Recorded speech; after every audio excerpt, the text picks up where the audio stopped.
bilang the Queen of Underacting, pero sa kanyang pagganap sa Marosa, pinuno niya ng kanyang pagkatao ang karakter tulad sa ginawa niya sa napakarami niyang mga naging papel sa iba't ibang pelikula.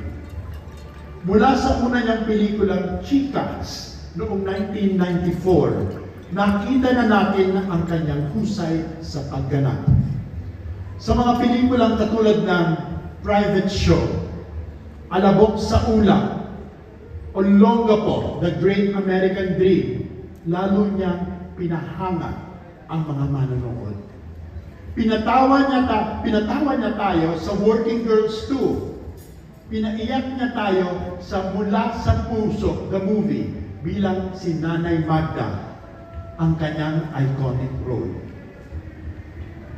May isa pang pelikula na nakalimutan banggitin dito na paborito ko dito sa ating paparangalan ngayon. Ito ay ang isa sa pinakamagandang pelikula ni Chito Roño, Itanong Mo sa Buwan. Patuloy niyang binigyang buhay ang iba't ibang karakter sa pelikula at telebisyon. Bida man o suporta, nagmarka ang bawat papel na kanyang ginampanan. Pero higit sa lahat, isa siyang tunay na kaibigan, mabuting ina at alagad ng sinin.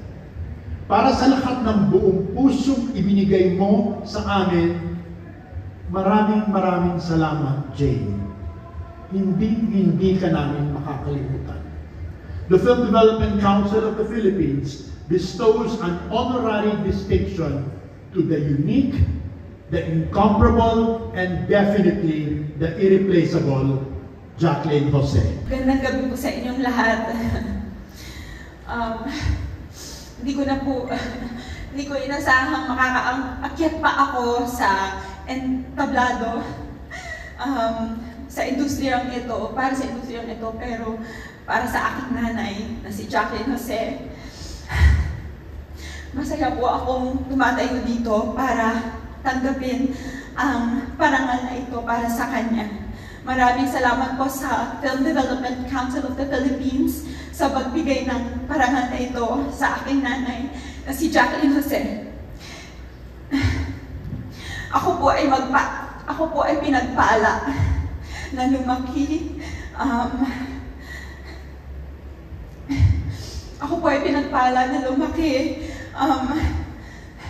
Sa mga kamay ng isang napakagaling na aktres na ibinigay ang buong buhay, ang buong puso, ang buong kaluluwa niya sa paglikha ng mga pelikula at sa pag-arte. Masakit pa po sa akin na ako ang makakatanggap nito para sa kanya, pero sigurado po ako na nakangiti po siya ngayon sa langit. She deserves this award, and thank you so much for that recognition. Masaya ko pong ihihilera to sa kanyang mahigit 50 na tropeyo dahil sa kanyang galing sa pag-arte. Salamat po.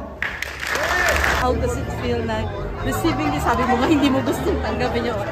Syempre, it just happened very recently, so special tributes like that about my mom really obviously touched me. Even seeing those things about her naman when she was still alive. Kasi I've always been proud of my mom. I've always been my mom's biggest fan, although in private, diba?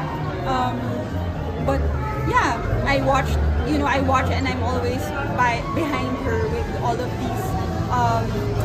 these things that she goes through in her career.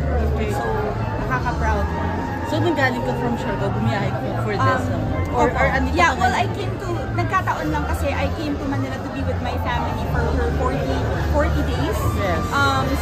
And then, this happened just days after that. So, naghintay na lang ako, stay na lang ako para maka-attend at matanggap yung parangal para sa akin. How are you now? Medyo natatanggap mo ba? Mahirap syempre, pero kailangan tanggapin. Slowly, I hope maybe I will get there. But I know that she's proud of me. I know that she loves me and her grandchildren. And so I will just focus on on the good things. I will focus on my family. Ellie especially, nakita namin you and your boy and girl. Kamusta sila now nung lahat na si Don? Nakakatuwa na parang nakaka-touch na yung dalawa kong younger children, which is si Lilo at si Koa, without having to explain, parang naiintindihan nila yung sitwasyon. Pero parati rin nilang hinahanap si nanay. Parati kasi kami nagmamanila, so parang tataka sila, nasan si nanay? Or pumunta ba tayo sa bahay ni nanay?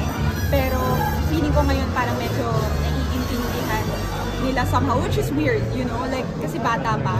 But I'm proud of Ellie, who is now 12 years old, because mas deeper na yung understanding niya doon. I do know that she's sad and grieving too, but she's very strong, and it's nice to see and hear